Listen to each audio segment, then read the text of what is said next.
Kalemi tek kronika në këtë moment ishte një ngjarje e cila i shokoi të gjithë ajo që ndodhi të premten, vrasja e Egli Pashollarit, i cili në fakt mbeti viktimë e një konflikti të momentit, pikërisht sepse kishte parkuar, kishte zënë rrugën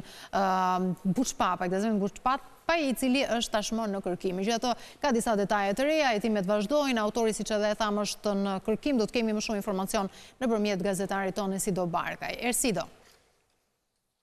Po, përshëndetje sërish Brekena dhe Flori. Në fakt vijon të jetë në kërkim Gazmend Buçpapa, autori dyshuar i vrasjes së 31 vjeçarit Egli Pashollari, ngjarje e cila ndodhi pas ditën e së premtes, pas një konflikti banal për shkak të bllokimit të rrugës dhe gjithçka përfundoi me pasojë vrasjen e 31 vjeçarit, i cili u godit të paktën 5 herë me thik nga autori dyshuar, duke shkaktuar plagë të rënda, jo vetëm në shpinë, por edhe në pjesën e kararorit, plagë të cilat i kushtuan jetën si pasojë e humbjes së gjakut dhe humbi jetën rrugës për në spital. Megjithatë janë marrë në pyetje të gjithë familjarët e autorit të dyshuar Gazmend Buçpapa, madje vijojnë dhe negociatat mes policisë dhe familjarëve të tij për vetdorëzimin e këtij të fundit. Ende nuk kemi asnjë gjurmë të autorit të dyshuar, i cili në fakt është dukur nga banesa e tij menjëherë pas krimit, pas ditën e së premtes, duke humbur gjurmët nga policia. Megjithatë dëshmitë le të themi të bashkëshortes, e cila ka qenë në praninë në momentin e ngjarjes, për bashkëshortja e autorit të dyshuar Gazmend Buçpapa, kanë hedhur dritë dhe kanë zbardhur të gjithë dinamikën në ngjarjes së rëndë sa i takon krimi që tronditi Tiranën, sipas asaj referuar dëshmisë që ka dhënë ajo përpara oficerëve të policisë, por dhe prokurisë së rrethit Tirana, ajo ka thënë se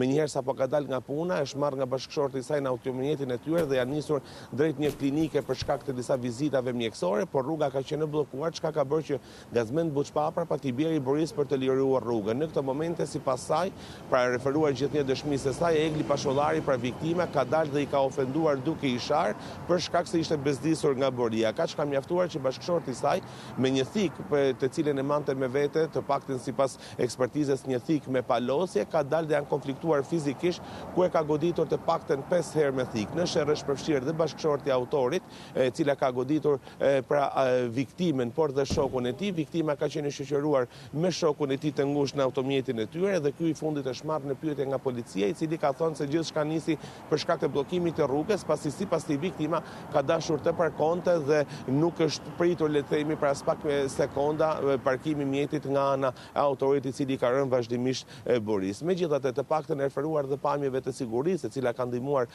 grupin hetimor për zbardhjen e plotë të ngjarjes së rëndë, gjithçka ka ndodhur brenda pak sekondash. Menjëherë më pas Egli Pashollari është marrë së bashku nga shoku i tij, por dhe disa kalimtar të tjerë, të cilët pra ishin në prani në vendin e ngjarjes, për të dërguar drejt spitalit me automjet,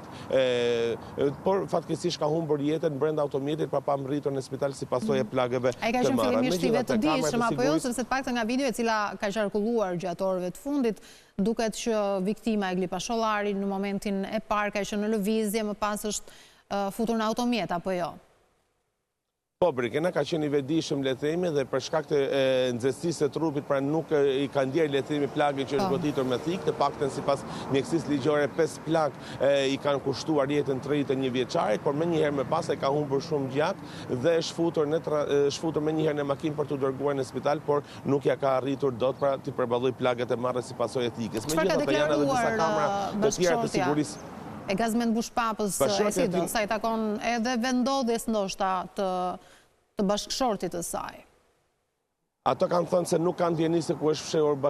bashkëshorti i saj dhe familjarët e tij dhe prindërit e këtij të fundit, të cilët janë marrë në pyetje. Gazmend Buçpapa ende vijon të jetë në kërkim nga ana e policisë së Tiranës. Megjithatë janë disa kamera të tjera të sigurisë, të cilat kanë filmuar momentin e lëvizjes së dy bashkëshortëve menjëherë pas ngjarjes, ata kanë braktisur automjetin e tyre dhe më pas janë larguar me vrap deri në afërsitë të një rrugice tjetër, ku kanë marrë një taksi dhe më pas janë nisur drejt zonës së Sharrës, ku ata banojnë. Në këtë banesën e tyre pra Gazmend Buçpapa ka ndruar rrobat dhe menjëherë më pas është larguar duke u arratisur. Në momentin që policia ka zbarkuar në banesën e familjes Buçpapa, ka gjetur edhe një pistolet brenda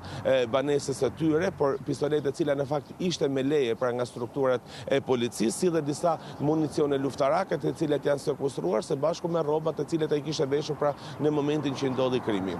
E qartë, Ersido. Faleminderit shumë për gjitha informacionet që përcolla. Faleminderit, Ersido.